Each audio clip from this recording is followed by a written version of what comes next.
Big Boss Kannada season 11ರಲ್ಲಿ twist ಮೇಲೆ ಟ್ವಿಸ್ಟ್ಗಳು ಸಿಕ್ಕಿವೆ. ದಿನದಿಂದ ದಿನಕ್ಕೆ ರೋಚಕತೆ ಮೂಡಿಸುತ್ತಿದ್ದು, ಸ್ಪರ್ಧಿಗಳ ನಡುವೆ ಈಗ ಭಾರೀ ಪೈಪೋಟಿ ನಡೀತಿದೆ.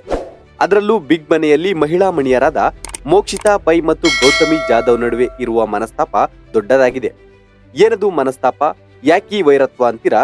ಅದನ್ನೆಲ್ಲ ಹೇಳ್ತೀವಿ. ಅದಕ್ಕೂ ಮೊದಲು ಬಾಸ್ ಟಿವಿ ಕನ್ನಡ ಚಾನೆಲ್ ಅನ್ನ ಸಬ್ಸ್ಕ್ರೈಬ್ ಮಾಡಿ ಮತ್ತು ಬೆಲ್ ಐಕಾನ್ ಕ್ಲಿಕ್ ಮಾಡಿ. ನಿನ್ನೆ ಬಿಗ್ ಬಾಸ್ ನೀಡಿದ ಕ್ಯಾಪ್ಟನ್ಸಿ ಟಾಸ್ಕ್ ನಲ್ಲಿ ಸ್ವಾಭಿಮಾನವನ್ನು ಬಿಟ್ಟು ಗೌತಮಿ ಎದುರು ಸಹಾಯ ಪಡೆಯಲ್ಲ ಎಂದು ಮೋಕ್ಷಿತಾ ಅವರು ದಿಟ್ಟ ನಿರ್ಧಾರ ತೆಗೆದುಕೊಂಡಿದ್ರು. ಅವರ ಈ ನಿರ್ಧಾರದಿಂದ ಕ್ಯಾಪ್ಟನ್ಸಿ ಟಾಸ್ಕ್ ಆಟದ ಅವಕಾಶ ಅವರಿಗೆ ಮಿಸ್ ಆಗಿತ್ತು. ವೀಕ್ಷಕರ ವೋಟ್ಗೆ ಬೆಲೆ ನೀಡಿಲ್ಲ ಎಂಬ ಕಾರಣಕ್ಕೆ ಬಿಗ್ ಬಾಸ್ ಮೋಕ್ಷಿತಾಗೆ ಎಚ್ಚರಿಕೆ ನೀಡಿದ್ರು. ಆದ್ರೆ ತಮಗೆ ಸಿಕ್ಕ ಅವಕಾಶವನ್ನ ಸರಿಯಾಗಿ ಬಳಸಿಕೊಂಡ ಗೌತಮಿ ಈಗ ಮನೆಯ ಕ್ಯಾಪ್ಟನ್ ಆಗಿದ್ದಾರೆ.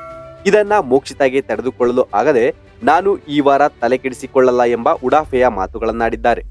ಆರಂಭದಲ್ಲಿ ಗೌತಮಿ ಜಾಧವ್ ಮತ್ತು ಮೋಕ್ಷಿತಾ ಪೈ ಅವರು ತುಂಬಾ ಕ್ಲೋಸ್ ಆಗಿದ್ರು. ಆದರೆ ನಂತರದ ದಿನಗಳಲ್ಲಿ ಅವರಿಬ್ಬರ ನಡುವೆ ವೈಮನಸ್ಸು ಮೂಡಿತು. ಜಗಳ ಆದ ಬಳಿಕ ಮೋಕ್ಷಿತಾ ಅವರು ಹಠ ಸಾಧಿಸುತ್ತಿದ್ದಾರೆ. ಅದಕ್ಕಾಗಿ ಅವರು ತಮಗೆ ಸಿಕ್ಕಿರುವ ಕೆಲವು ದೊಡ್ಡ ಅವಕಾಶಗಳನ್ನು ಕೂಡ ಕೈಚೆಲ್ಲಿದ್ದಾರೆ.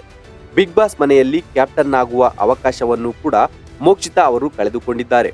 ಗೌತಮಿಯ ಸಹಾಯ ಪಡೆಯುವುದಕ್ಕಿಂತ ತಾವು ಬಿಗ್ ಬಾಸ್ ಮನೆಯಿಂದ ಹೊರಗೆ ಹೋಗುವುದೇ ವಾಸಿ ಎಂದು ಮೋಕ್ಷಿತಾ ಅವರು ಕಠಿಣ ನಿರ್ಧಾರ ತೆಗೆದುಕೊಂಡಿದ್ರು.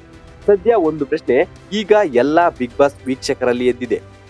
ಆರಂಭದಲ್ಲಿ ನೋಡುಗರಿಗೆ ಮಾದರಿಯಂತಿದ್ದ ಈ ಇಬ್ಬರ ಸ್ನೇಹ ಈಗ ಕೆಲವೊಂದು ಮನಸ್ತಾಪಗಳಿಂದ ಕೆಲವು ದಿನಗಳಿಂದ ದೂರ ಉಳಿದಿದ್ದಾರೆ.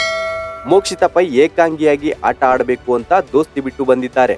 ಸದ್ಯ ಮಂಜಣ್ಣನ ವಿರುದ್ಧ ಕೆಂಡ ಕಾರುತ್ತಿರುವ ಇವರು ಗೌತಮಿಯ ಬಗ್ಗೆ ಇಲ್ಲ ಸಲ್ಲದ ವಿಷಯಗಳನ್ನು ಹೇಳಿಕೊಂಡು ಓಡಾಡುತ್ತಿದ್ದಾರೆ. ಗೌತಮಿ ಈ ವಿಚಾರ ಕುರಿತು ಯಾವುದೇ ಮಾತನ್ನು ಹೇಳಿಕೊಂಡಿಲ್ಲ. ಆದ್ರೆ ಮೋಕ್ಷಿತಾ ಪೈಗೆ ಏನೋ ಸಮಸ್ಯೆ ಕಾಡ್ತಿದೆ. ಸೆಲ್ಫ್ ರೆಸ್ಪೆಕ್ಟ್ ಅಂತಿದ್ದಾರೆ. ಒಟ್ಟಾರೆ ಈ ವಾರ ಮನೆಯ ಕ್ಯಾಪ್ಟನ್ ಗೌತಮಿ ಆಟ ಬೇರೆ ರೀತಿನೇ ಇದ್ದು ಮಜಾ ಕೊಡುತ್ತೆ ಅನ್ನೋ ಕುತೂಹಲ ಎಲ್ಲರಿಗೂ ಇದೆ. Bureau report, boss TV. Latest ಹಾಗೂ ಇಂಟ್ರೆಸ್ಟಿಂಗ್ ಸುದ್ದಿಗಳಿಗಾಗಿ ಬಾಸ್ ಟಿವಿ ಕನ್ನಡ ಚಾನೆಲ್ನ ಸಬ್ಸ್ಕ್ರೈಬ್ ಮಾಡಿ. ಹಾಗೆಯೇ ಬೆಲ್ ಐಕಾನ್ ಪ್ರೆಸ್ ಮಾಡಿ. ಇದರ ಜೊತೆಗೆ ಫೇಸ್ಬುಕ್, ಇನ್ಸ್ಟಾಗ್ರಾಮ್, ಎಕ್ಸ್ ನಲ್ಲೂ ಮಿಸ್ ಮಾಡದೆ ಫಾಲೋ ಮಾಡಿ.